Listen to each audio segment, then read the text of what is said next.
Erik Halterman of RotoWire here with 6 players to pick up this week. Unless it's 7 or maybe even 8, we'll get to that in a minute. Things have settled down a bit after a run of call-ups in the middle of April, though check out last week's video if you want my thoughts on guys like Agustin Ramirez and Chandler Simpson, who are still out there in plenty of leagues.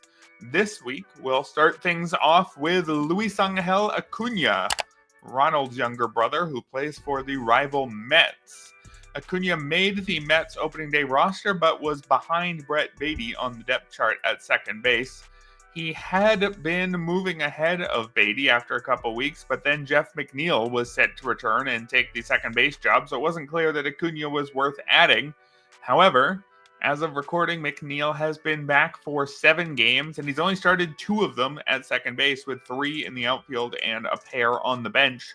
That's left 5 starts at second for Acuña, who is hitting .288 on the year, which is an exact match for his expected batting average, so plenty of reason to believe he should be able to keep that up.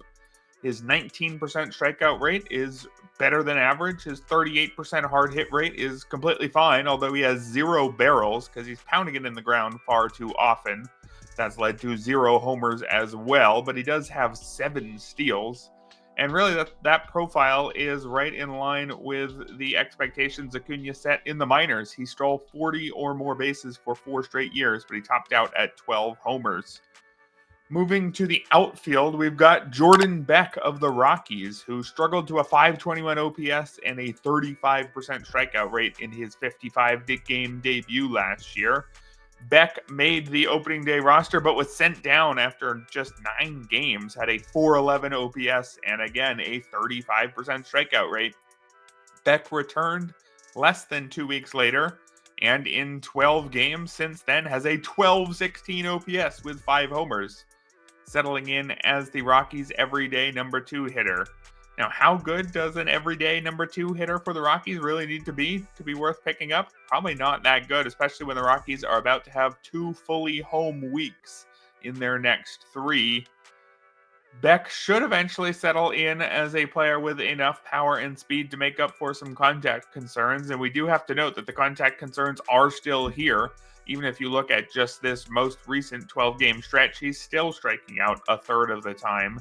But Beck's minor league strikeout rates weren't that bad the last couple years, 25% and 23%. That doesn't look like the sort of player who's going to have so much swing and miss that they just can't be a major leaguer. So I'd pick up Jordan Beck at least for this run of home games the next few weeks.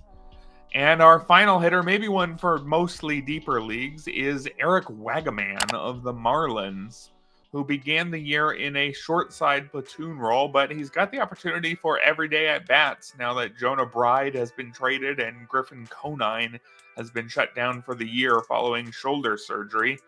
Wagaman is playing every day and has settled into the 3rd or 4th spot in the Marlins lineup.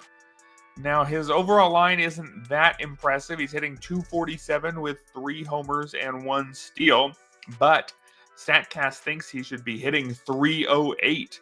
Similarly, while he's only slugging .402, his expected slugging is .526, so his batted ball data, pretty promising. Wagaman only striking out 16% of the time and has a 49% hard hit rate to go with it. That's a pretty rare combination. There's only 6 other qualified hitters who meet both marks, and they're all pretty good or better than pretty good. Yandy Diaz, Alejandro Kirk, Michael Garcia, Juan Soto, Fernando Tatis, and Pete Alonso. So everyday playing time with some power and some contact. What more could you want in a deeper league? Go grab Erik Wagaman. I'll have more names for you in a minute, but first I wanted to mention the promo codes that we have new at RotoWire this year. You can use the promo code ROTO15 at checkout. That's ROTO15 to receive 15% off any RotoWire product. Also, while we're here, I believe the like and subscribe buttons below this video still work, but I haven't clicked on them in a while, so it might be worth testing just in case. Back to the names, let's move to the mound where we've got Lucas Giolito, who has really had an up and down career. In his first 3 seasons, it was a .548 ERA, but then he got that all the way down to .347 over his next 3, but then over the last 2 seasons that Giolito was healthy for, he had a 4.89 ERA, and then he missed all of 2024 due to internal brace surgery, and then he missed the first month of this year with a hamstring strain. So there was plenty of reason to be unsure about what Giolito would do this season, but I am intrigued, so go see what Giolito can do for a Red Sox team that has earned a reputation for developing pitchers well in recent seasons. Up next, we've got another pitcher returning from injury, and that's Ranger Suarez, who is set to return over the weekend after missing the first month of the year with back issues. Suarez cruised to a 3.46 ERA and 1.20 whip last year. A 23% strikeout rate, right around league average. Nothing special there, but he combined it with a 6.5% walk rate and a 52% ground ball rate. So a pitcher who reliably keeps the ball on the ground, doesn't walk too many batters, and pitches for a team that wins plenty of games. That's a solid formula for Ranger Suarez. And he looked great on his rehab assignment as well. Had a 1.08 ERA, 0.90 whip. Struck out 24 while walking just 5 in 16 2/3. If you remember back to the middle of last year, Suarez was pitching like one of the best pitchers on the planet. Had a 1.75 ERA through his first 15 starts. Looked to be breaking out, reaching a new level perhaps, but then he fell back to earth while dealing with back issues in the second half. The fact that his back issues are already present again this year definitely isn't a good sign, but again, those minor league numbers on his rehab assignment, 1.08 ERA, he looked great. And we should not forget how great he was in the first half last year. So I think Ranger Suarez should be quite useful while he's healthy. Just don't necessarily count on that health sticking around.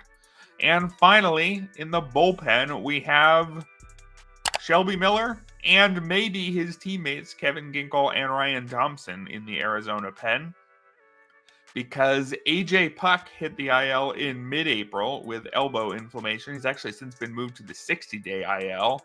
And then Justin Martinez has been dealing with reduced velocity, was pulled in the 9th inning Wednesday after giving up a pair of runs, and on Thursday was placed on the IL himself. Ryan Thompson was the guy who got the save Wednesday after Miller had pitched in the 8th, right before Martinez came in, but it was Shelby Miller who got the save on Thursday. So keep an eye on the situation over the next few games. It could be a true committee, but the way Miller has been pitching, he deserves to lead a committee, if not claim the 9th inning outright. 13 2/3 scoreless innings for Miller with a 0.59 whip. He's striking out 30% of opposing batters, walking just 8%. He did struggle last year, but 2 years ago, if you remember, with the Dodgers, he had a 1.71 ERA and an 0.90 whip. Also, Miller's velocity is up a tick compared to the last couple seasons, so lots of reason to look his way. But again, keep an eye on how the late innings develop over the weekend in Arizona.